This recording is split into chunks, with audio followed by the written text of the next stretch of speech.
Good morning, everyone. Thanks very much for joining us this morning. Very happy to have you all here. Hopefully you'll be able to get some useful information out of today's session. I think we have everyone here who we were expecting, so yeah, we'll just make a start. Before we do, I just want to take a moment, do some brief introductions and also a run through of the agenda for today's session. So I'll start. My name is Jack Wilson. I'm Business Development Manager here at Dapt UK.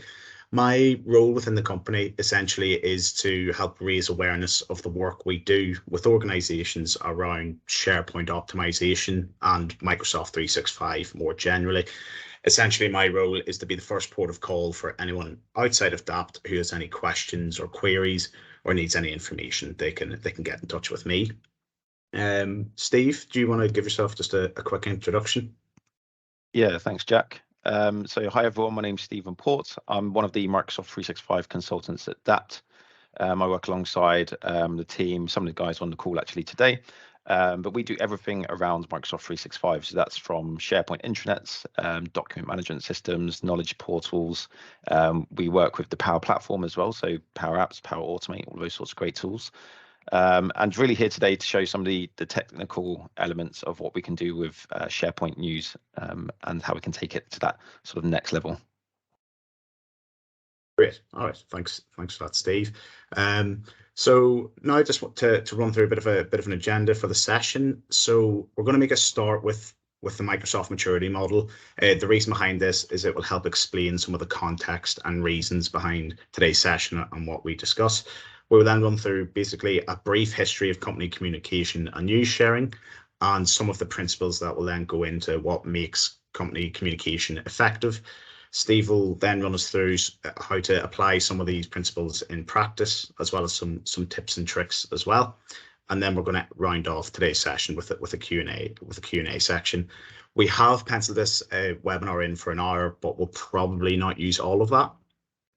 For anyone who needs to drop off before the end, or if somebody wasn't able to attend, a recording of the webinar will be made available if that's something people are interested in.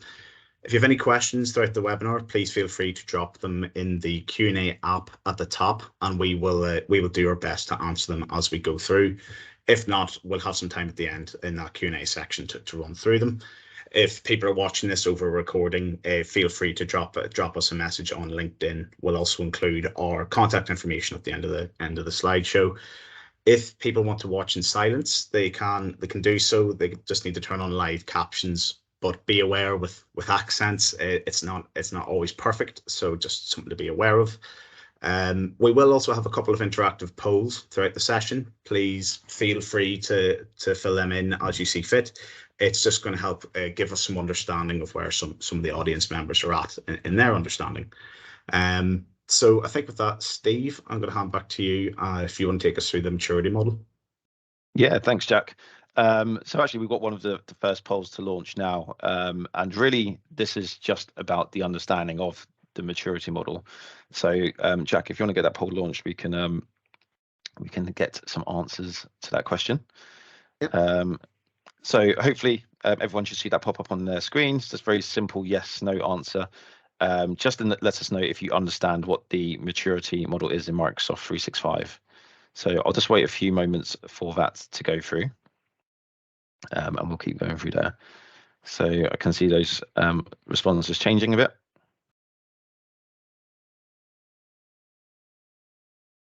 Okay, perfect. So we've got a good split there. Some people do, some people don't. But I'll go into it in a bit of detail. Really today is to focus on the communication competency. So the communication competency within the Microsoft maturity model, and within a maturity model, it's all based on a 5-step process from how you would initially start with Microsoft 365 to ultimately becoming optimized with Microsoft 365. So this is where you may have just launched SharePoint and you've just moved into Microsoft 365 and there's not really any governance or processes in place.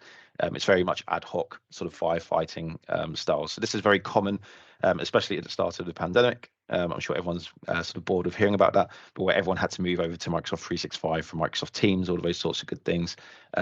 People just sort of started using SharePoint and started using Teams, and there wasn't too much governance in place. So that level 100 is really that initial competency level.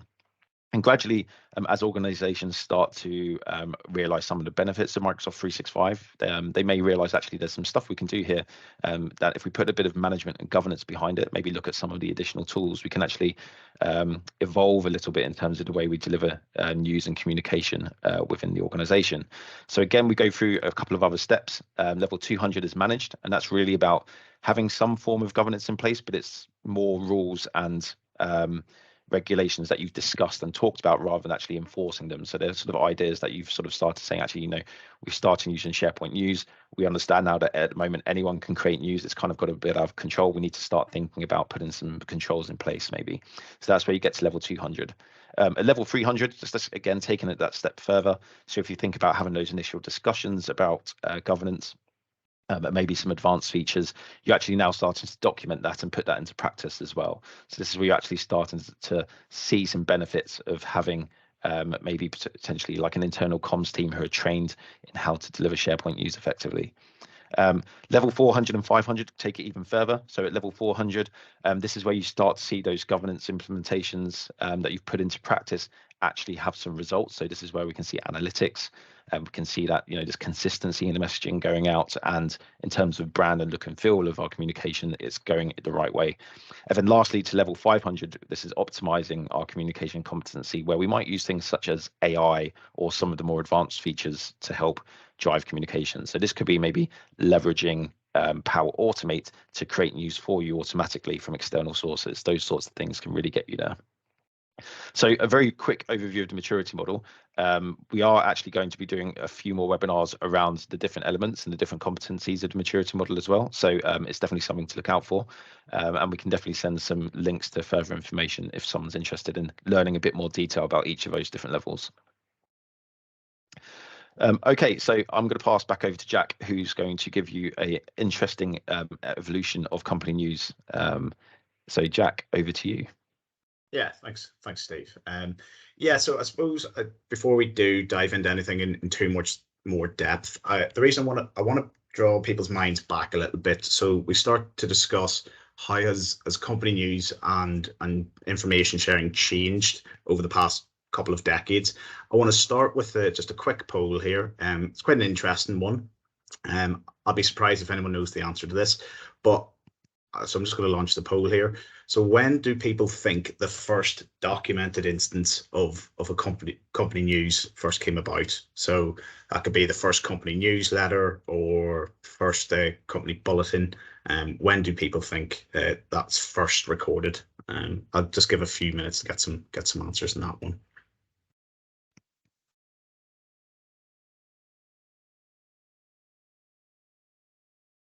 Say, Jack, this was quite an interesting read when you found this one. So yeah, I'm interested to see what people think. I'll not spoil it just yet, but yeah, I was very surprised when I saw it. So yeah, okay, good. So well done to anyone who got that answer correct. The actual answer is 1840, which I was surprised about as well.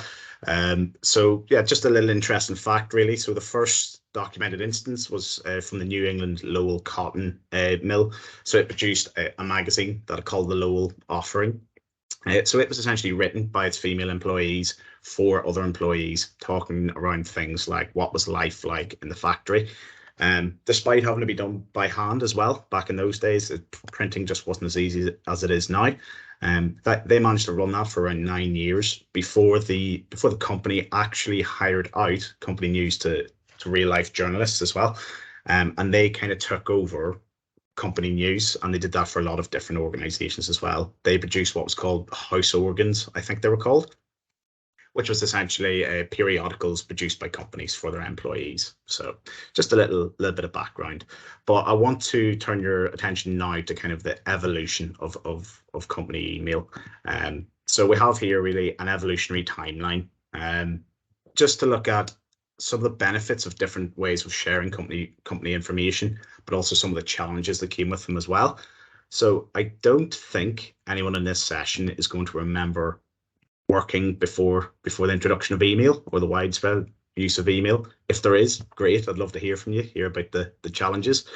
So here we've called it old school or but really what we mean whenever we say that is company information used to be shared through Soapbox, if you want to think of it that way. Morning meetings, company briefings, everyone together physically in the same room and sharing information through word of mouth. Now, there's actually some upsides to sharing company news that way. You know, as I mentioned, it brought everyone together physically and socially. It was a great opportunity to ask questions as well, more of like an open forum. So management and employees in the same room sharing questions, sharing ideas. So that was also a good opportunity for the management to receive employee feedback as well. This is still something that most companies, I would say, try to replicate today, even though we don't really have to. It's still a great idea to get everyone together and be sociable. But as you can imagine, there's also a lot of downsides to having that as your sole form of communication sharing. You know, it's largely limited by geography. If you're based across multiple sites or even a global company, it's going to be quite a logistical nightmare to get everyone together in the same room. Also limited by size as well. If you have 2,500 employees, that's going to get difficult. If somebody misses the meeting, what happens? How do they get the information that was mentioned during that session? That usually was through the process of somebody taking minutes, and then it was their responsibility to go and catch somebody up to speed on what they might have missed. Another downside to this one is quite an obvious one, but probably one that we don't really realize is people forget, right? We all forget, we're human. If something was said in a Monday morning meeting and you had a task to do on Thursday afternoon at 2 o'clock, someone will forget. If you've had a hectic week and there's loads on your plate, you're going to forget. That can cause problems as well. So it wasn't a great system, but it's what they had. I do also want to mention here as well, it's not in this diagram, but newsletters. The interesting thing about newsletters is they've stayed kind of consistent, but how they've been communicated has changed. Before email, they also had a lot of the same problems. You know, physically handing out newsletters, you had to print them. What if you made a mistake? You had to go out, print another one, hand them back out, and make sure people actually held on to them and read them. So as we move away from there, we come to email, and bit of a revolution in the workplace, really. As email becomes widespread, it starts to address a lot of these problems. So it doesn't matter on the size of your organization, whether there's 10 employees or 10,000, everybody gets the same information at the same time. Same for geography. It doesn't matter if you're halfway around the world, you get information at the same time. And because they had it in their inbox, employees, whether they missed an email, they can go back and refer to the information that was said. But rather predictably, there were some challenges of using email solely for communication as well. I know most people in this room, or in this virtual room, if you will, are going to know what they are, but just to kind of call out a few of solely using emails. It's not a great platform for collaboration. Group conversations quickly get out of control. I know we've all probably had it where we stay on top of a chain of emails. We go for a cup of coffee, come back, and there's 50 emails that you then have to trawl through. And with that, it's very easy for the important information to get missed. If there's 50 emails and 50 replies, but there's only 2 of them that are relevant to you, it's likely that they're probably going to get missed. And another kind of important aspect of this in today's workplace, when working from home, email notifications are very distracting. If you're working on your computer, we all see it, the golden envelope or the chime when you get an email. It's very distracting. The immediate urge is to go and look at it. That takes away from the task that you might be focusing on. So we have it written down here as GDPR, another concern of emails. An email essentially is only as secure as the person that's sending it. If a member of your organization is able to share sensitive internal information outside of the company, that can be a problem, and that can breach compliance for some companies based on their kind of policies and protocols. New employees, whenever they join, they've only just been set up with their most recent inbox. They're not going to get access to the previous information that might have been discussed, so they kind of lose out on that thread as well. And then as part of that, finding important information in a chronological order could be very difficult. If a key thread of thought in an email chain is in a reply all, you have to go and trawl through those different emails. It's difficult, it's time consuming. And that probably brings me on to one of the biggest issues of email only, which I'm sure everyone has had, is a reply all thread. And if you have a chain of employees, 2,500, each one's getting an email newsletter, someone will reply all on that chain. And what will happen then is about 50 other employees will reply, stop replying all, and then you get 60 notifications in your inbox. So it's not a perfect system. Now I know what a lot of you are probably thinking, SharePoint intranets kind of fixed this issue with using email only.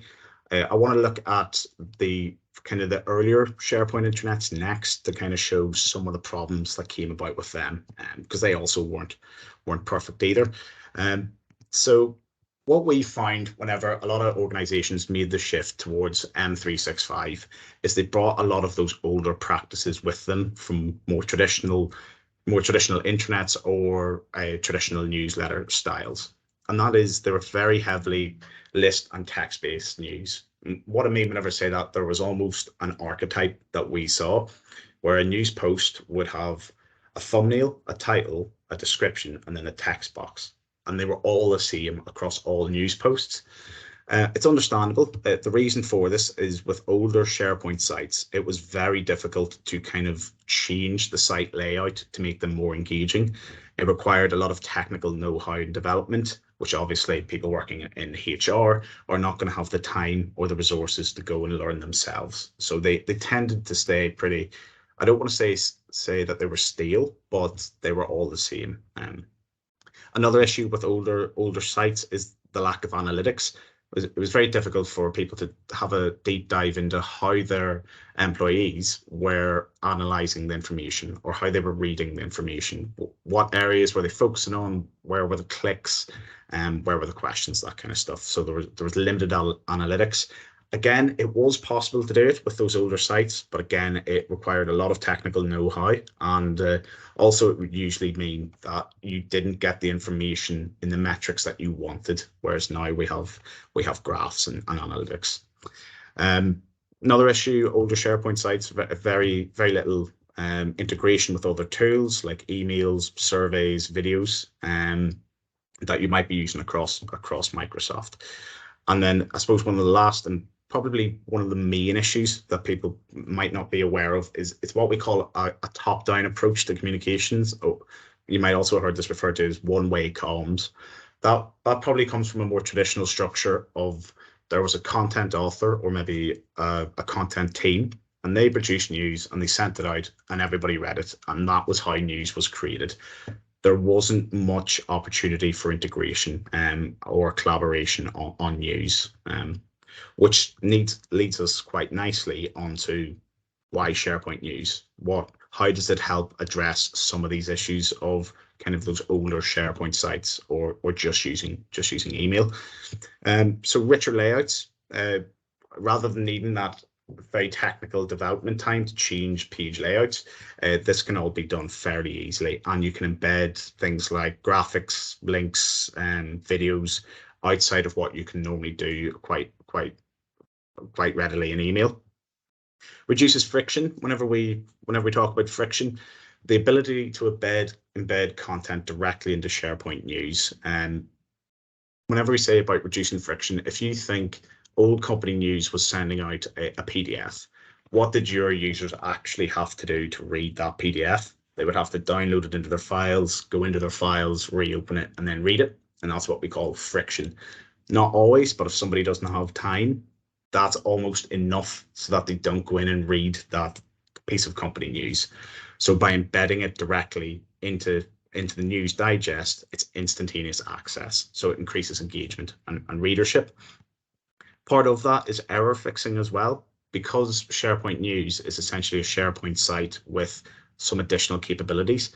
If you need to go in and make corrections after it's been published, you can do that directly on the content. So then you don't hit this roadblock of what you might call versioning, where if you produce a PDF, there's a mistake in it.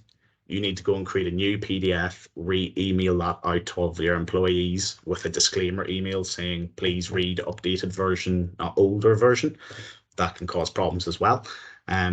This way, you can go in, there's one source in SharePoint News, you make changes to it as needed, and it keeps everything up to date, nice, clean, and fresh, with no delays in time either.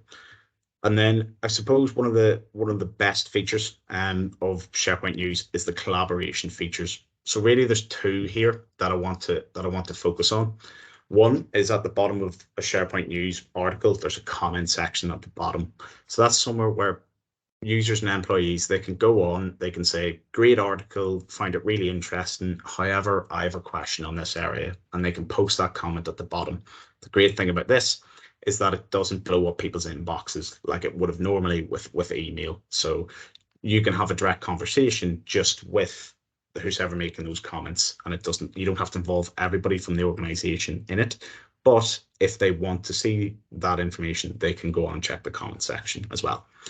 And then also, getting away from that top-down approach towards comms, you can assign basically different content authors. They would essentially be site owners, and they can produce content and news relevant to their department. So HR can go on and produce HR news. Somebody in marketing in charge of their site can go on and produce marketing content. This across the organization will help draw people in to have a bigger investment in the company news. It's going to increase collaboration and user uptake, essentially, rather than just having that traditional one department approach to producing content. So across the board, there's a number of different benefits. Sorry, I've kind of rattled through them there a little bit, but that's just to kind of give you a glimpse of how these have evolved over time, essentially. With that, I'm going to hand over to Stephen again, and he's going to take you through the principles of really effective communication.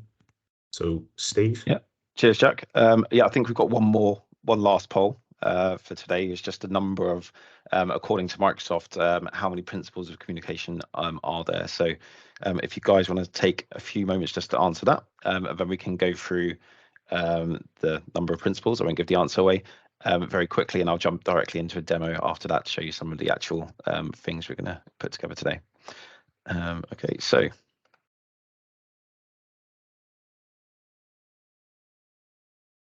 looks like I've got a fair few responses there. Perfect.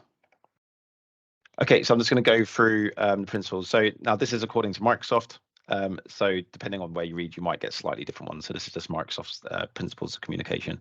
However, it gives you a good overview of how you can build your communication and why you need to do certain things. So the first one is obviously making sure your communication is effective. So it should have a clear purpose. You should be creating a news article for something specifically within your organization. It's not so much, obviously, you have areas where you can do things such as blogs, which are more free flowing. You might want to use Yammer for those sorts of things as well. But news should really have a purpose to it. It should be a method of communicating a specific topic. The next one, the second principle, is to make sure it's comprehensive. So this is basically where you're making sure that your news article doesn't leave people wondering if there's more to come. So if there is sort of an update, you're not sort of ending it there and letting them know when the next update is going to be. You will tell them within the news article when that next update will be. You'll tell them if there's more information to come. You'll mention to them, for example, that a policy is available for them to read with a link to that policy as well. So again, it's really about being comprehensive and making sure that they've got that information to hand. Again, it's clarity, another one. So how can we make sure that the message is understood and they understand the purpose of the message? So what type of news are we talking about? Have they understood? Have they, maybe reviewed a piece of news and they've been able to say, yeah, I've understood that news, and you've got the clarity or the confirmation from them on that as well. Attention and style, obviously you want your news to be captivating to the audience, so you don't want to just be creating a massive long line of a long block of text. SharePoint News is quite flexible and it allows you to, as Jack mentioned, to add in things such as videos, imagery, all of those sorts of good things. So pay attention to the style of your articles as well. Obviously, coherency, so ensuring all comms are logical and well planned is going to be quite important. The timeliness and urgency as well. So making sure that if you are creating articles, is it an important article that people need to see, that we maybe need to highlight somewhere on the SharePoint page, or do we need to have things scheduled so they come out at the right time for our users as well? And then lastly is the importance of feedback. So doing things, as Jack had mentioned, turning on things like comments or open loops of feedback. So this could be where you actually bring Yammer into SharePoint News as well. So they are the 7 principles. Again, recordings going up, so you'll be able to review those in more detail, and we'll also share some links to some more of this information for some more in-depth reading. But for now, let's go ahead and have a look at the demonstration. So I'm just going to go into SharePoint directly, and we're actually going to go have a look at some of the different types of things we can do with news. So on a SharePoint page, we have obviously our site, which is our main page. And what we can do with it is we can really surface different types of news from SharePoint. So obviously, if you're working in internal comms, you'll probably know that the way you can go and create news in SharePoint is by clicking on a new item up here, going down to news post, and you'll be able to create a news post directly in SharePoint. You also have a few other things you can do. Obviously, you can create a news link, which is a link to an external news source. But we would want to click on a news post to go and create that for us. So I'm just going to click on news post there. Now, we've actually created a couple of things here. So the first thing we've done is we've created what's called a template. Now, news templates are a really good way of getting information created quickly and in the right way as well. So we talked about some of those principles and also some of the maturity levels. So what can we do to help drive some of that information forward? And I'm just going to start by building out a new template. So I'm going to select a built-in template here. I'm just going to go and create a post just there. Now, some of the things that I've done here, obviously within my news article, I've got my banner image at the top, which I can go and change if I wanted to. And I'll be able to use things such as stock images if I wanted to. But if I was looking to implement some branding, some consistency, I can also provide organizational images too. So I can actually go and create what's called an org assets library and provide all of the assets for my staff to use if they're looking to create news. So these could be like organization approved photos, approved icons, badges, whatever they are, even profile pictures of all of the users.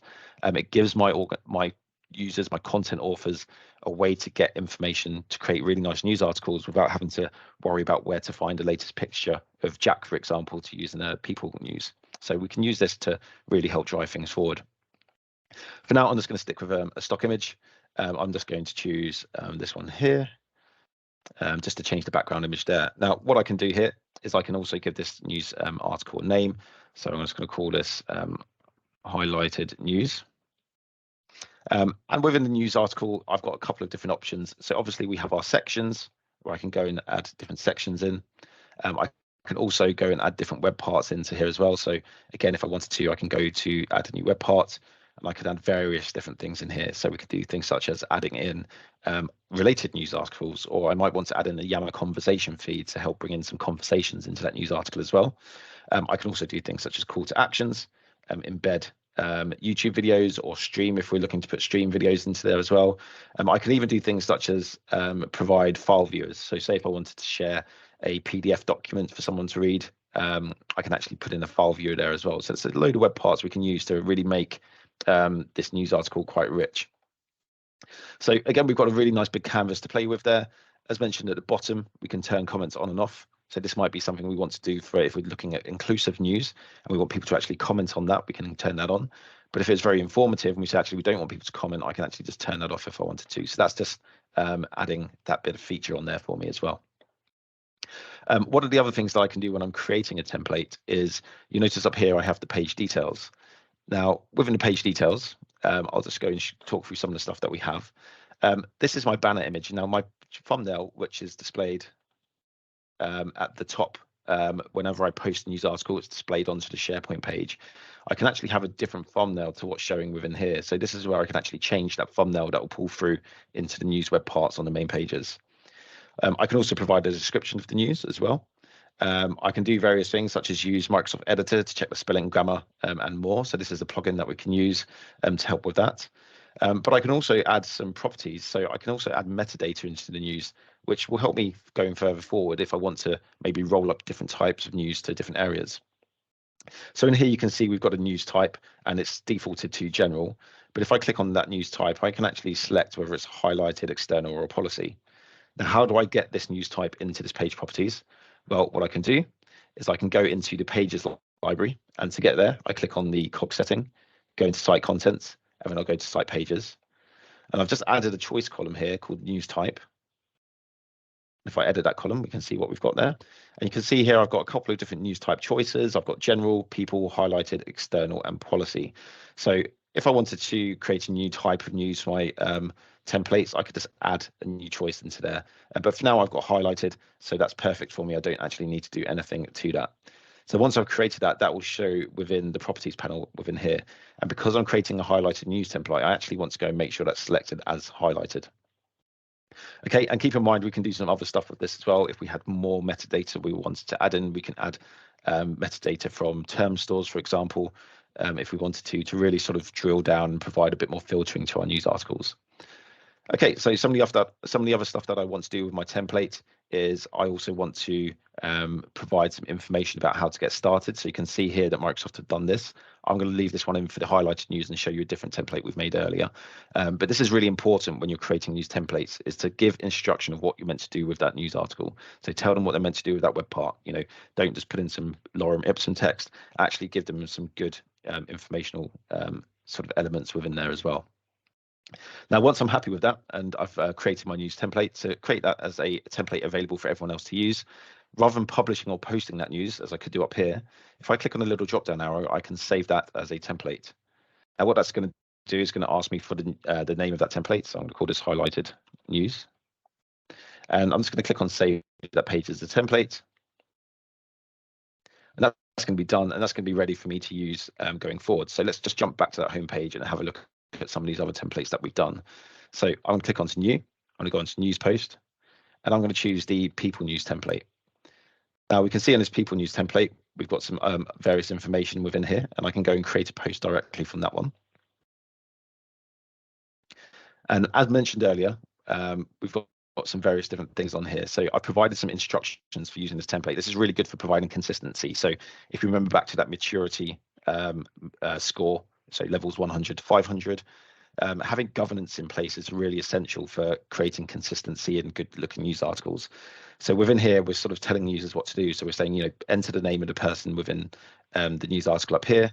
We can change some of the elements within here as well. And I can also change the Yammer feed within there as well. So let's get that to run through. And hopefully it's not my Wi-Fi dropping out. Okay, so I'm just going to go do that again. I'm going to create a news post. I'm going to choose the people news template, and I'm just going to go to create a post. There we go. And I'm going to call this one Daniel Fowl. So I'm giving the name of the person. So this is people news. So I'm giving the name of the person that I want to use. It's going to tell me to change the profile card on the left-hand side. So again, I'm just going to go and type in Daniel Fowl into there. And I could provide a link to his LinkedIn, for example, as well. Some other stuff that I want to do as well to make sure it's inclusive. So I bring in Daniel's conversations into this news web part. Is I'm just going to edit this Yammer web part, and I'm going to change the source from Stephen Port to Daniel Fowl. So that's going to update with all of the information that Daniel's talking about in all of the various different communities that we have within Yammer, which is, again, another really important element of communication within Microsoft 365. Once I've done that, I can do all of these sorts of various different things. I can add some personal quotes in there. I've also got some text which is telling me to delete this text from here. But essentially what this is telling me to do is just to update this news article to say I want to see page properties. It needs to be set to the news type should be people,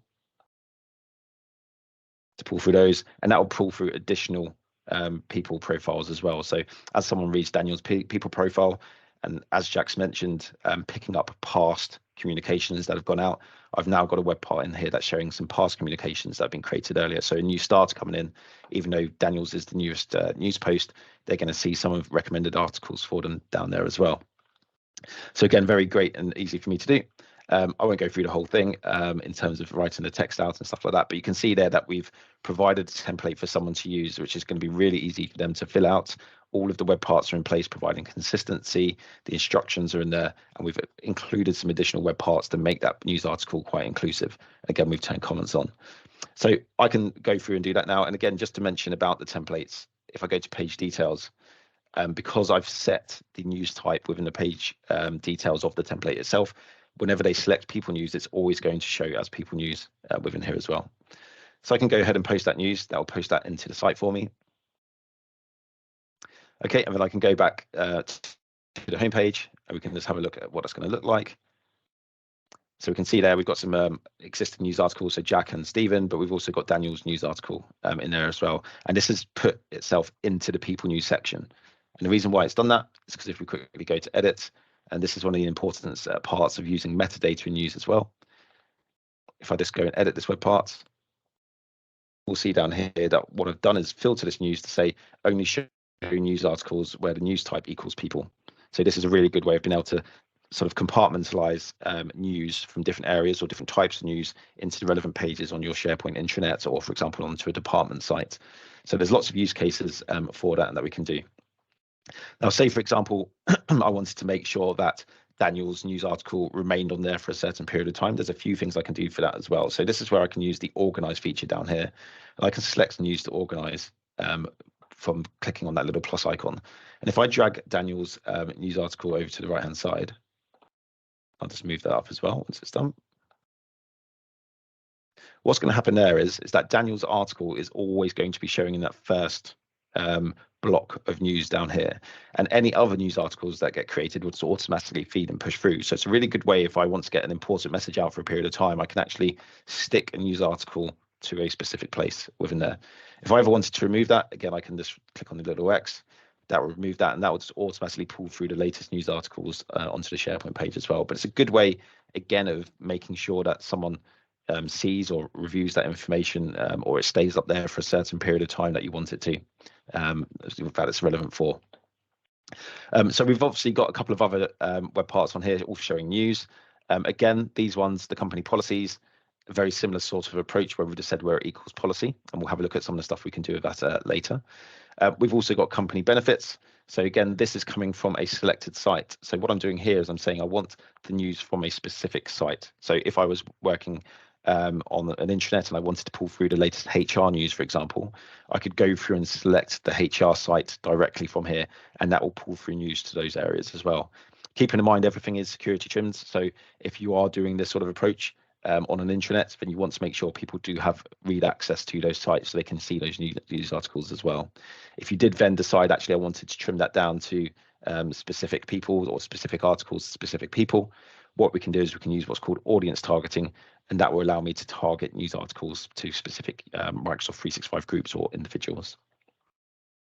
At the top here, we've got highlighted news. So this is where I've got a general hero web part. And again, at the moment, it's showing recommended news for the current user. So this is coming across all of Microsoft 365. But say, for example, I wanted to target this just specifically to highlighted news. What I could do is, again, I could apply that filter, and I could say a page property. I'm going to go to news type equals highlight. Now, we don't have any or much highlighted news created at the moment, so we were not necessarily going to use that, but this could be where I wanted to say actually at the very top of our screen, the highlighted news is going to be the important parts for everyone. So this type of news is very important. We want it to show in that sort of hero web part across the top, and this is where I could use those properties up there as well. For now, though, I'm just going to keep that as recommended for the current user, and that will pull through news using the graph API, which will say actually if Daniel and Jack are looking at a certain type of news, we think that Steve is going to be interested in that news as well. So again, it's talking about that maturity score. Getting up to level 500, it's using a bit of AI there to build that picture up of people. Lastly, we also mentioned about being able to do external links or linked news. So this is where, if I just discard the changes to this page, this is where we can create a news article that isn't necessarily written by us. We can actually go to an external URL and get that done from there as well. So it's SharePoint's just going a bit slow for the moment. Let me just refresh this page. So again, to do that sort of thing, I can just click on new, I can go to a news link, and what that's going to do is going to ask me for a link to a specific site. So this could be from somewhere like the BBC website, news website, or for example, if we were working in a specific industry, I could go to a blog post on one of the, for example, if we were in the legal industry, I could go to the Law Society's blog post and grab some news articles there and post that directly into my internet for people to go and access. So it's a really good way of creating various different types of news within Microsoft 365. Okay, so one of the things we did mention as well was how can we take news to that kind of next level? How can we maybe look at some automation behind it? If we were looking to get things like a blog or some external news, how can we make that happen without actually having to go and find all of those links? Well, this is where we can use things such as Power Automate. So if I jump over to Power Automate, we've got a couple of workflows here. So this workflow, as you can see, is looking at the BBC Tech blog newsfeed. And what we're doing here is we're basically saying when a new feed item is published, we're going to grab some information from that RSS feed, and we're going to go ahead and create a news article directly on our site from that. So I can probably go and test this. There might be some that have already happened before.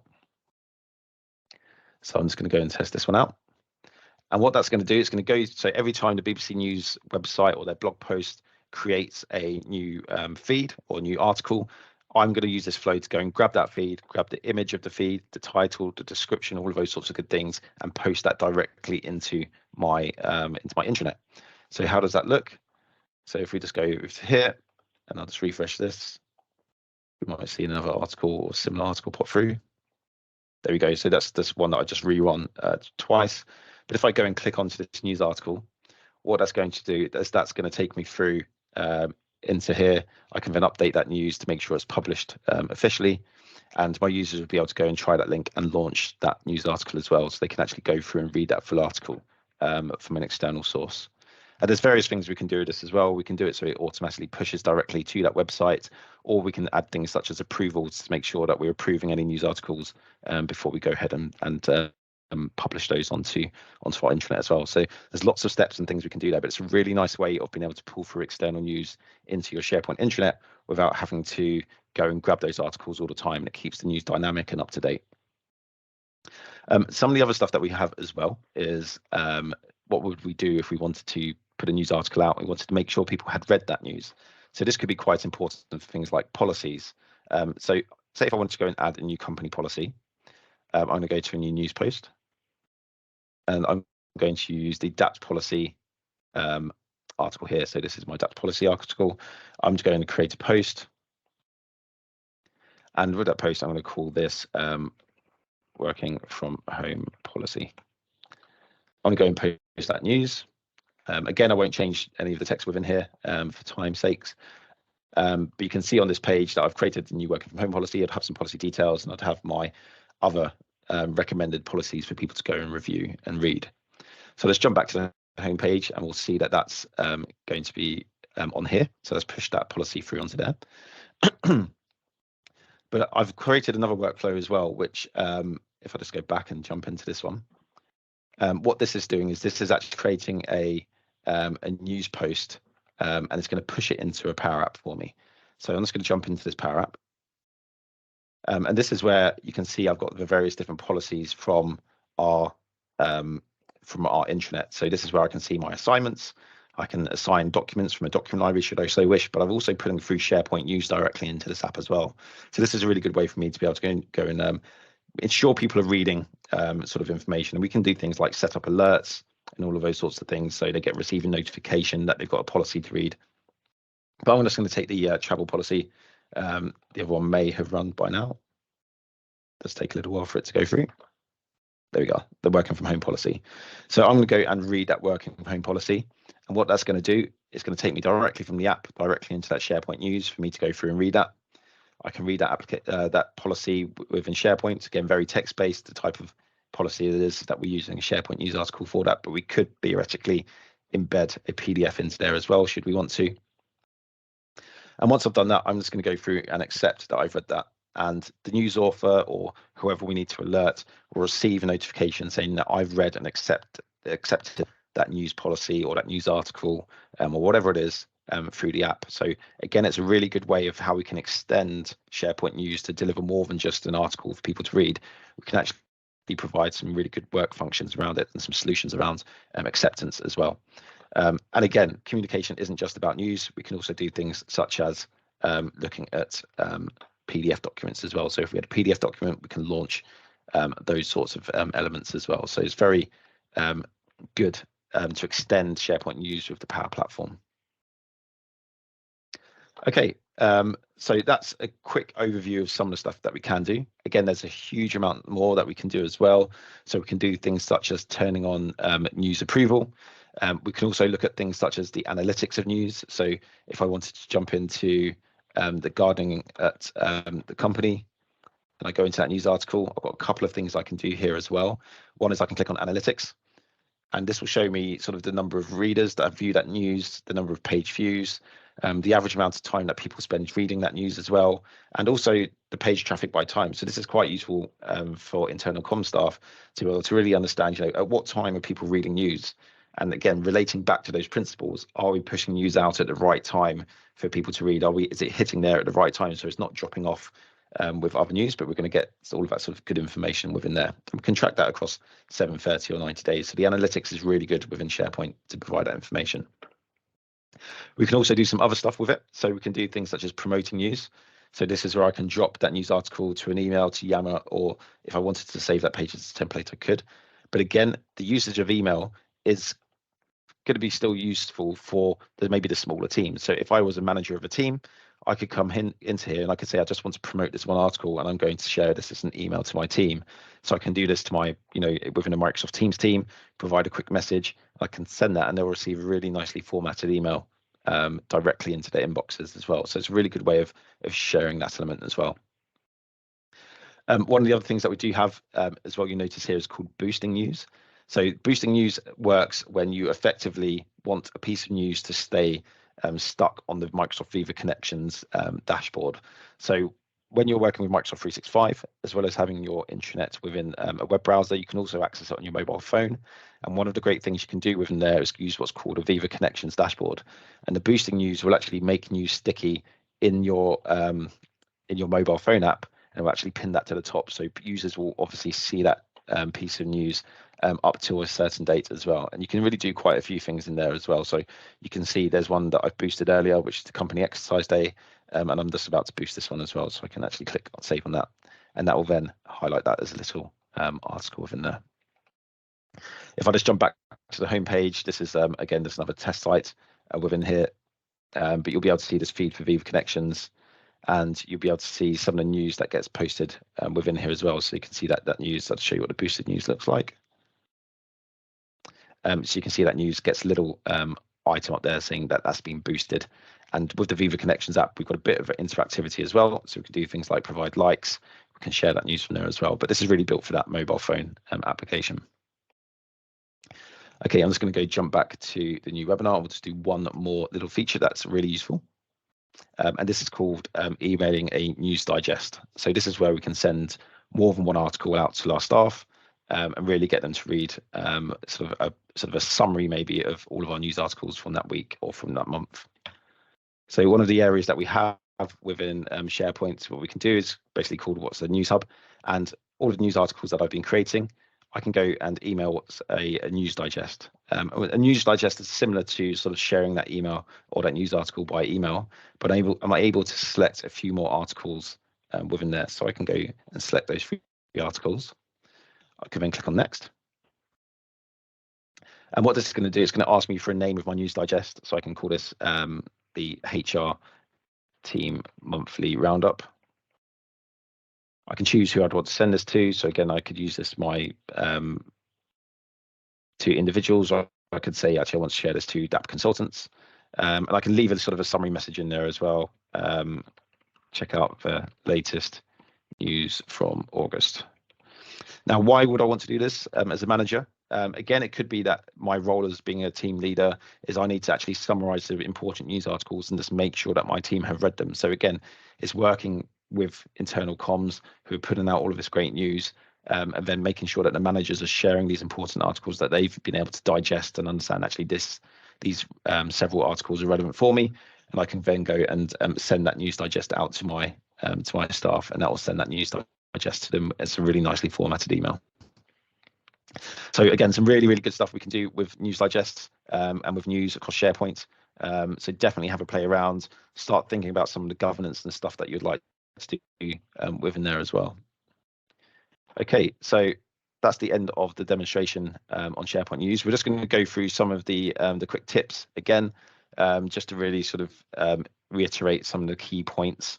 So the news digest, as you can see, you get a really nicely formatted email with links directly to those news articles. It's a really great way of doing that. But boosting news is a really good way to increase visibility across SharePoint and Viva connections. The news digest, it doesn't leave people if they're wanting more to come. The sticky news, again, it's really important to have that sticky news. So this is where we can use the organizer to put news at the top and make sure it stays there within a certain place. And also the ability to do things such as approval on news. So the ability to turn on news approval. So this could be where we want to actually build a workflow where if someone wants to submit a piece of news to the main intranet, they're allowed to create it on their website, but we might have a process in place to manage that approval of news going through to the main site. The analytics and scheduling. So again, we can do things such as scheduling news to make sure that it goes out at the right time. We can also view those the analytics for each news article that we send out. So we can see the number of page views, we can see the average time spent on that article per user, and we can also see the traffic, so when people are actually reading the news as well. We had a quick look at how you can extend SharePoint news using the Power Platform. So we looked at two options there. One was automatically pulling through external news from RSS feeds, and the other one was adding news articles to a policy acceptance application, as an example, and sending out alerts to users for them to be able to go through and track all of those policies. We also looked at the importance of metadata. So metadata, as you probably used to using it within SharePoint document libraries and adding metadata to documents, you can do a lot of powerful stuff with it if you add it to news as well. So the ability to filter in a much more intelligent way. And then again, lastly, is really consider looking at news templates. So news templates to speed up the whole process of users creating news, making sure they've got the correct layouts, making sure that they're using the correct metadata tags against those news by default, and making sure they appear in the right place on your intranet or team sites. So it's a really good way to start considering building out news templates, and it really provides that consistency as well. Okay, Jack, I shall hand over to you to wrap up, and we can go from there. Yeah, great. Thanks, Steve. I don't know if there's any questions amongst anyone in attendance. There hasn't been any pop up in the Q&A app, but yeah, if there's no further questions, I think we could just discuss next steps, really, Steve. If anyone wants to record in the webinar, please just let us know afterwards. It will be made available probably this afternoon. But other than that, yeah, I wanted just to thanks very much everyone for joining. I hope you found it interesting and useful. We will be having another webinar probably in a month's time, Steve, in and around that maybe. So please keep an eye out for that. If you want to give our company page a follow as well, we'll be posting lots of information around these kind of areas anyway. But yeah, thanks very much everyone, and I hope you enjoy the rest of your week.